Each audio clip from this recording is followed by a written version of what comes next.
Hi Ashlyn, I just watched your video. I liked how you talked about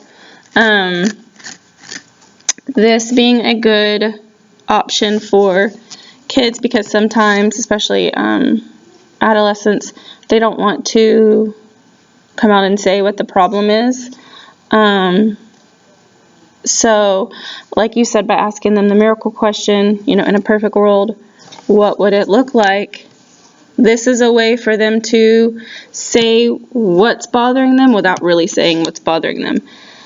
And so that is something that I hadn't thought about until I watched your video.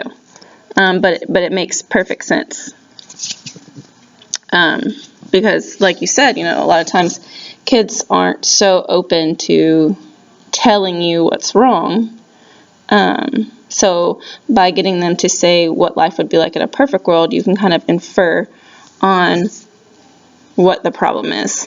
And then you can have them help them create solutions to maybe make that happen.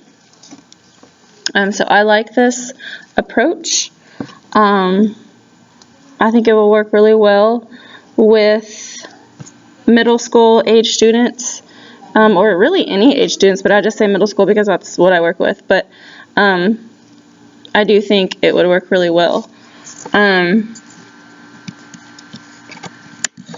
also mentioned about focusing on the positives, their strengths, and not their weaknesses. That I like. That's a part of it that I like also. But you mentioned how that might be a struggle.